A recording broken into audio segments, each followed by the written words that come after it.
Good morning, everybody, and welcome back to the channel. So we're back working on our ditch project that we left off on Friday. I finished mowing yesterday, which was Monday. We took off the weekend to work on our tractor projects for plow day and get plows ready and stuff like that. So I come back Monday, finish mowing, switch back to my ditch bucket, and I walked the hoe over down there to Highway 39, and I started digging back through the neighbor's property back towards our farm. So I've gained a lot of fall by doing so, and I gained them a lot of drainage. I got their tiles all exposed for them because their tiles were underwater, and if the tile's underwater, it's not running much water. So I got theirs all exposed, so they've gained a lot also, and I think I've gained us a good, at least a foot of fall out of our farm. So it's definitely making a difference. Well, you can see how much I'm taking out to get down to the original ditch bottom. So anyways, last night I had posted some pictures because I like to take my videos and I'll screenshot pictures out of them, and then I'll put those on like Facebook and Instagram and stuff like that. Well, I put some pictures on, and my buddy Todd's like, "Oh man, I can't wait to watch that video." And because he's feeling a little under the weather right now. He's off work, not feeling too good, so he's been at home. And he's like, "Man, it'd give me something to do to watch your video, you know." I'm like, "Oh man," I'm like, "I didn't make a video yesterday." And I was like, so today I'm gonna dedicate this video to you, Todd. Hopefully you get well soon and you start feeling better. Just want to know I'm thinking about you, and I'm gonna make this video for you so you got something to watch while you're laid up. So I'm gonna continue digging on this project. I'll get some video throughout the day. We're about 300 feet from our farm now, and once I get there, I have to dig about another quarter mile on the neighbors, and then once I get that ditch dug that goes north and south, I'll be back on our farm and dig the other two ditches that are east and west. So definitely going to gain a lot here, get the water dropped, and be able to get some tile put in on our side and just make things better. On the north and south section of this ditch, there's a couple spots where the deer have really smashed the banks down in, and they've got the ditch blocked off pretty good. It's just kind of trickling through there, so that's going to help tremendously just getting those out. There's two things that are really destructive on a ditch, and that's animals and high water. Because the animals are constantly making, you know, they're pushing the banks down, like cows and stuff will go down to drink and their weight will shove the banks in. And deer, you know, they're crossing, they're always, you know, working the sand down in as they kick it with their hooves as they're walking up the other side. And then like high water, what happens, and this happens a lot in pump ditches that are, they have a float. What happens is that water comes up high and it moistens up at the banks.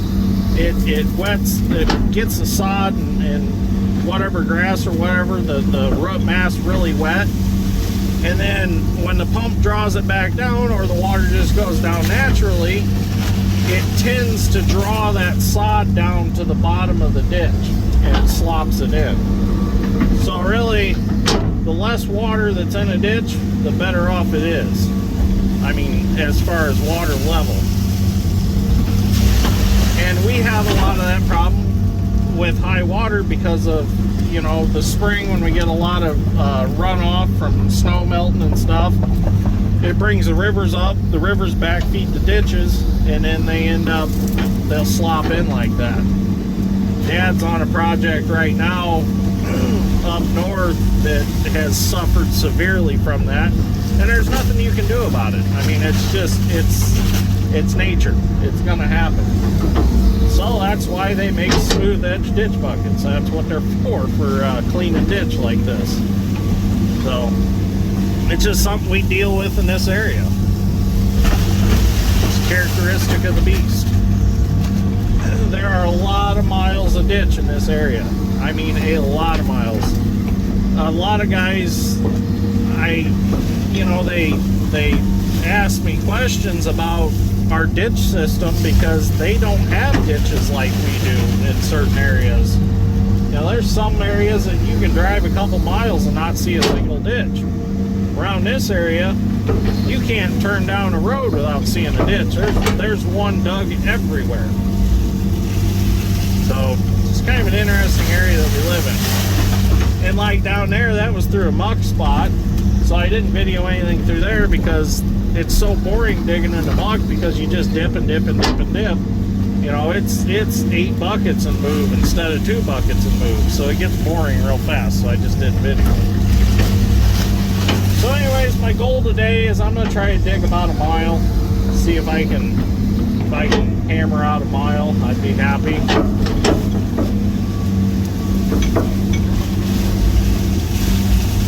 Down there along the edge, it's kind of a pain because you got that sod that grows over the edge, and when you pick your bucket up, that sod falls off sometimes, so it kind of gives you a rough edge. So you got to try to work that down in the bucket. Sometimes I wonder if like small bucket teeth would be kind of handy. I don't know if they would grab that, keep it, kind of cut it, rip it. But then I don't want to take a big chunk of sod out of the side of the ditch. I'd rather kind of just fold that over like I do and just leave it. It'll kind of regrow and take off growing again.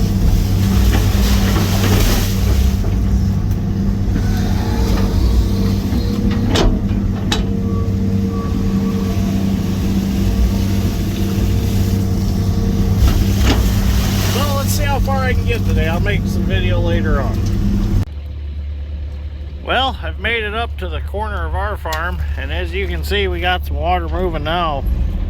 It was gushing out of here by the time I got dug up to here. I'm gonna have to go through and take a few more buckets out through there, just clean things up a little bit. But the water was flowing so fast, I just dug it pretty fast, so I didn't end up losing a bunch of mud downstream. But you can see it coming out of that culvert right there. Yeah. Definitely got water moving out of here now, and it's coming from this other ditch also. It's flowing really good, so that's the results I wanted. So now we'll just keep digging, keep cleaning, and get the water lowered on that side, and then that ditch down there, we'll get that dug across the farm and see what we end up with. Must be some sticks or something into that pipe wedged in there. That water's really coming out of there. I'm happy about that. Okay, let's keep digging. Well, we're digging on the north-south ditch now, and this is a fairly deep cut through a sand hill, so I am trying to put a little depth on it, because the more depth I can put on it through here, the more benefit we'll have down in the low ground. Some of these ditches, when they were dug new, they didn't get them as deep as they really could have, probably because of what they dug them with. If they were digging them with a small old excavator that didn't have much breakout force, they didn't have the ability to dig in that hard sand much. If they're using a drag line, well, that's even limited to what it can do in the hard sand. So with a hydraulic excavator of, the newer era, you got a lot more power, more breakout force on the cutter edge, so you can really force it down in there. Now I'm not going super far past the original bottom, maybe 4 or 5 inches or so, just so I know I'm scraping it out some. If you look, I'm still in that gray sand, which that gray sand is still the higher portion of the ditch bottom. When you get into that yellow stuff is under it, so that's just maybe a hair too deep. But I know I'm not to the point where I'm going to cause issues with the bank slopping in and stuff like that. So you don't want to go too damn deep. because you'll end up with banks slopping in. So we're almost up to the spot where the deer have it all smushed down in, which is a real trouble spot. I'm going to get some video when we dig through that. That's going to release a lot of water. That's coming up here shortly. So I'll get video when we get to there. Well, here's the spot where the deer kind of got tore up. As you can see, they go down through here and then they come up through there on that side. And from them making this path through here, they've knocked the dirt down and caused it to erode. So I'm going to go ahead and set my camera up over there and get some video digging through here. But as you can see, we're dropping it tremendously. So as you see as I dig, you'll see it in the video. So I'm going to go over there somewhere, and I got me a nice little tripod now I can stick in the bushes and get some good video. So I'm going to go set this up.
turned out really good. It emptied out that culvert, so that's what we were looking for right there, except for the duckweed floating in my clean ditch now. But turned out real nice through there. There's a few spots I'm gonna go back through and neaten some things up, like that spot right there. I don't like that kicked out like that. So but from up there I can't really see it until I got around. So I'm gonna go back through there, get a few little twigs and stuff out. There's a few snags, clean that up a little bit, and then I'm gonna head that way. So it's going really good so far today. So I think I might just get my mile that I wanted. So let's see what I can do. Well, it's going really good. It's after lunch now. Well, it's like 3 something. I didn't actually go to lunch today. I found a double bacon cheeseburger from Burger King in my truck from a couple days ago, and I ate that. So nice thing is, it's been so cold out that it's like having it in a refrigerator. So we're good there. So I just stayed on site and kept digging. So I got quite a ways. So I think I'm going to end this video here pretty soon, but there was a topic that I wanted to touch on before I end this video. So a couple viewers have been trying to guess what each one of my hands do, which controls do what. And I'm just going to go ahead and tell you what they do. So I run all Excavators John Deere backhoe style, which is basically just opposite of the ISO, they call it, or I call it cat style. I mean, I can run an excavator both ways. It really doesn't matter to me, but we run all ours John Deere style because that's how my dad runs them. So basically the difference is, on John Deere style, your left hand is your boom up and down, and on the ISO cat style, your right hand is boom up and down, and your stick is also switched. So sticking in and out switched.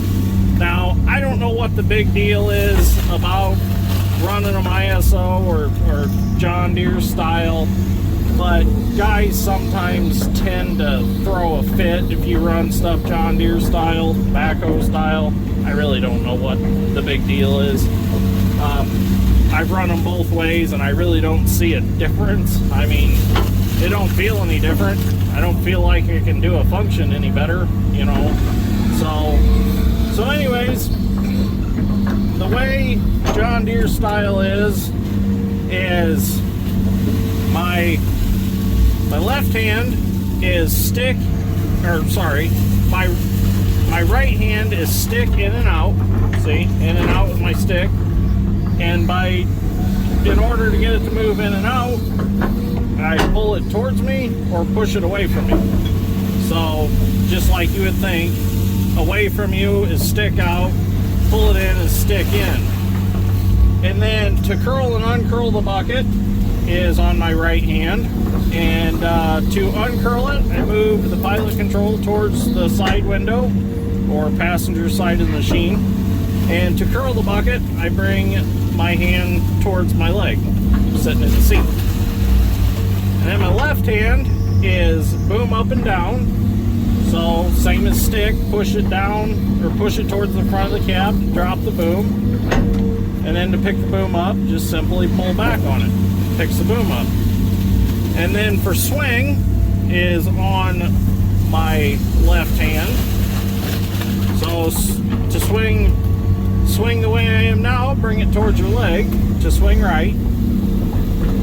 And to swing back left, you will move the pilot control towards the door of the machine, or the driver's side, or left side of the machine. And then for my tracks, it's just as simple as my 2 pedals.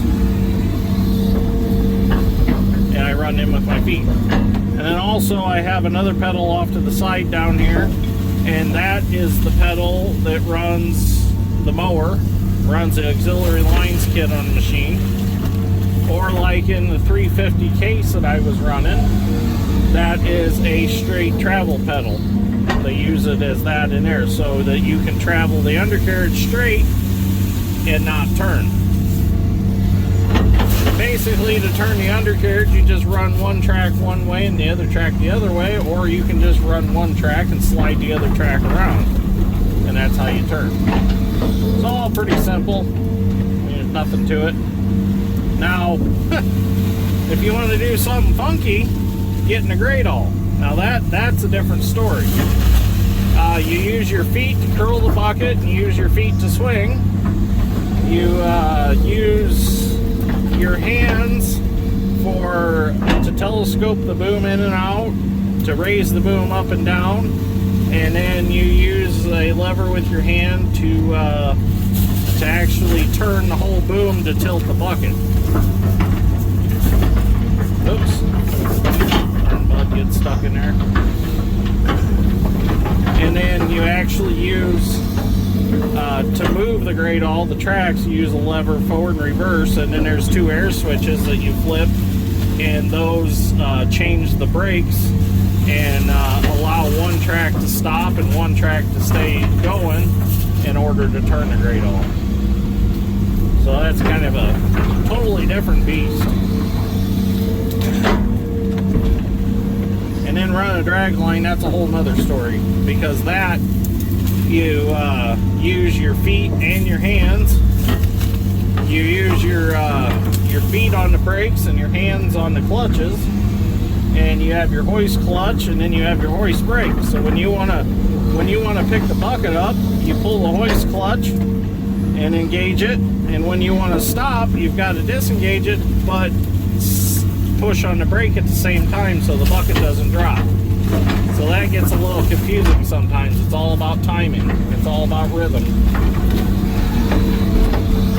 Nice thing about a hydraulic excavator is when you take your hand off the pilot control, no matter what it's doing, the function stops. So like if you're dropping the boom, you pull back, take your hand off, the boom stops. Everything stops, see? So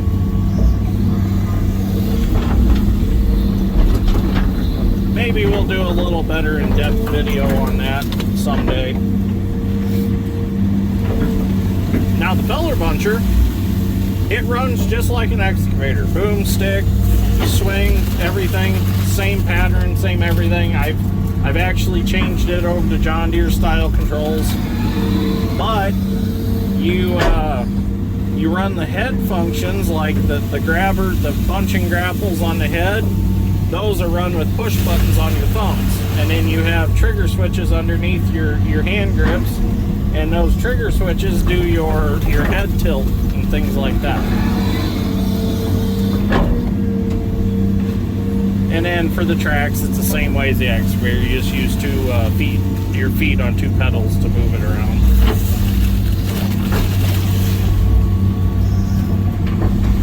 So maybe that'll answer a few questions so viewers don't have to guess what hands do what. Maybe someday, like I said, we'll do a more in-depth video. But as far as the John Deere style, cat style controls, I don't know. Mostly the reason that I run John Deere style is because that's what my dad is used to. He ran the old 690B that I learned in forever, and he just got used to that. And when we bought our 790 John Deere excavator, my first excavator, we just left it. It was already John Deere style controls, so we just left it alone.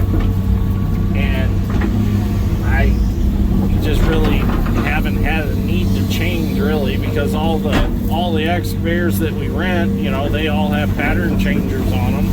So I just flip a lever and you've got your different control patterns. It's no big deal. So, and I know other guys that still run John Deere style controls. So, or backhoe style, I should say. But I guess if you want to be politically correct, you got to say backhoe style, because that style, I guess, originated from the John Deere backhoes and the John Deere like 690B excavators. I guess that's, from what I've been told, that's where the whole style came from.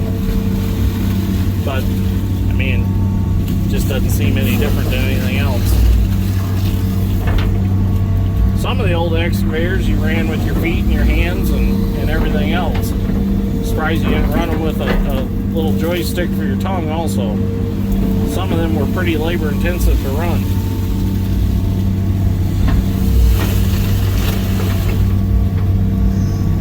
But by far, pilot controls are the best way to run an excavator. They're the most comfortable way to run an excavator. Pilot controls, joystick, whatever you want to call them.